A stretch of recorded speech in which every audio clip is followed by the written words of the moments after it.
ಒಂದು ಕಾಲದಲ್ಲಿ ಪ್ರಾಚೀನ ಚೀನಾದ ಒಂದು ಸಣ್ಣ ಹಳ್ಳಿಯಲ್ಲಿ ಚೆನ್ ಎಂಬ ಹುಡುಗ ವಾಸಿಸುತ್ತಿದ್ದನು. ಅವನು ಕರುಣಾಮಯಿ ಹುಡುಗ, ಆದರೆ ಅವನಿಗೆ ಒಂದು ಸಮಸ್ಯೆ ಇತ್ತು. ಚೆನ್ಗೆ ಹಿಂದೆ ಅವನಿಗೆ ಸಂಭವಿಸಿದ ಕೆಟ್ಟ ವಿಷಯಗಳ ಬಗ್ಗೆ ಯೋಚಿಸುವುದನ್ನು ನಿಲ್ಲಿಸಲು ಸಾಧ್ಯವಾಗಲಿಲ್ಲ. ಯಾರಾದರೂ ಅವನಿಗೆ ಏನಾದರೂ ಕೆಟ್ಟದ್ದನ್ನು ಹೇಳಿದಾಗ ಚೆನ್ ಇಡೀ ದಿನ ಅದರ ಬಗ್ಗೆ ಯೋಚಿಸುತ್ತಾನೆ. ಅವನು ತನ್ನ ತಲೆಯಲ್ಲಿ ನೋವುಂಟು ಮಾಡುವ ಪದಗಳನ್ನು ಮತ್ತೆ ಮತ್ತೆ ಹೇಳುತ್ತಿದ್ದನು. ಆ ನೆನಪುಗಳು ಅವನ ಮಿದುಳಿನಲ್ಲಿ ಅಂಟಿಕೊಂಡಂತೆ ಭಾಸವಾಯಿತು ಮತ್ತು ಅವನು ಅವುಗಳನ್ನು ತೊಡೆದುಹಾಕಲು ಸಾಧ್ಯವಾಗಲಿಲ್ಲ. ಅವನ ಮಿತಿಮೀರಿದ ಕಾರಣ. ಚೆನ್ಗೆ ಹೆಚ್ಚು ಸ್ನೇಹಿತರಿರಲಿಲ್ಲ. ಅವನು ತನ್ನ ಶಾಲಾ ಕೆಲಸ ಅಥವಾ ಮನೆಯಲ್ಲಿನ ಕೆಲಸಗಳ ಮೇಲೆ ಕೇಂದ್ರೀಕರಿಸಲು ಕಷ್ಟಕರವೆಂದು ಕಂಡುಕೊಂಡನು. ಅವನ ಮನಸ್ಸು ಯಾವಾಗಲೂ ಹಳೆಯ ನೆನಪುಗಳಲ್ಲೇ ನಿರತವಾಗಿತ್ತು. ಅವನಿಗೆ ಬೇರೆ ಯಾವುದರತ್ತಲೂ ಗಮನಹರಿಸಲು ಕಷ್ಟವಾಯಿತು. ಒಂದು ದಿನ ಒಬ್ಬ ಹಳೆಯ ಹಳ್ಳಿಗನು ಚೆನ್ ಎಷ್ಟು ತೊಂದರೆಗೀಡಾಗಿದ್ದಾನೆಂದು ಗಮನಿಸಿದನು. ಚೆನ್ ಹತ್ತಿರದ ಹಳ್ಳಿಯಲ್ಲಿರುವ ಝೆನ್ ಸನ್ಯಾಸಿಯನ್ನು ಭೇಟಿ ಮಾಡುವಂತೆ ಅವರು ದಯೆಯಿಂದ ಸಲಹೆ ನೀಡಿದರು.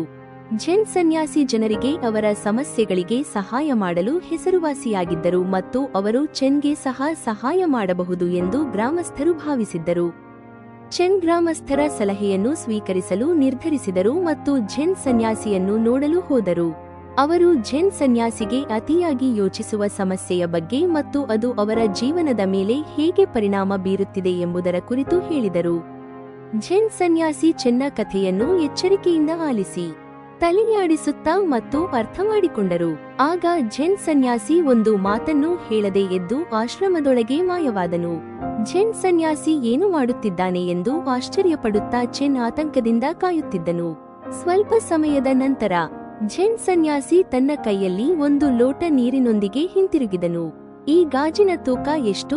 ಸನ್ಯಾಸಿ ಚೆನ್ನನ್ನು ಕೇಳಿದನು. ಚೆನ್ ಉತ್ತರಿಸುವ ಮೊದಲು ಸ್ವಲ್ಪ ಯೋಚಿಸಿದನು. ಸನ್ಯಾಸಿ ತಲೆಯಾಡಿಸಿದ ಮತ್ತು ನಾನು ಈ ಲೋಟವನ್ನು 1 ಗಂಟೆ ಹಿಡಿದರೆ ಏನಾಗುತ್ತದೆ? ಇದು ಸ್ವಲ್ಪ ಭಾರವಾಗಿರುತ್ತದೆ, ಚೆನ್ ಉತ್ತರಿಸಿದರು.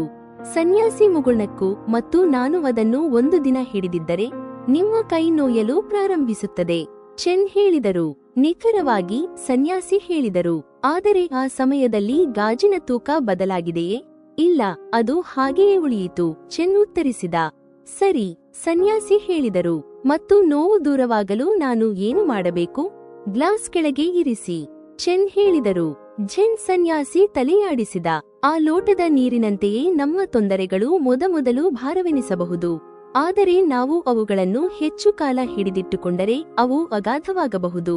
ನಮ್ಮ ಚಿಂತೆಗಳನ್ನು ಬಿಟ್ಟು ಪ್ರಸ್ತುತ ಕ್ಷಣದ ಮೇಲೆ ಕೇಂದ್ರೀಕರಿಸುವುದು ಮುಖ್ಯ.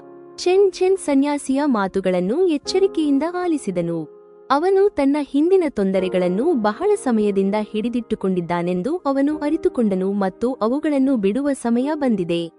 ಅಂದಿನಿಂದ ಚೆನ್ ತನ್ನನ್ನು ಅತಿಯಾಗಿ ಯೋಚಿಸುತ್ತಿದ್ದಾಗ ಅವನು ನೀರಿನ ಲೋಟದ ಪಾಠವನ್ನು ನೆನಪಿಸಿಕೊಳ್ಳುತ್ತಾನೆ ಮತ್ತು ತನ್ನ ಚಿಂತೆಗಳನ್ನು ಬದಿಗಿಟ್ಟನು. ಮತ್ತು ನಿಧಾನವಾಗಿ ಆದರೆ ಖಚಿತವಾಗಿ ಅವರು ಹಿಂದೆಂದಿಗಿಂತಲೂ ಹಗುರ ಮತ್ತು ಸಂತೋಷವನ್ನು ಅನುಭವಿಸಿದರು.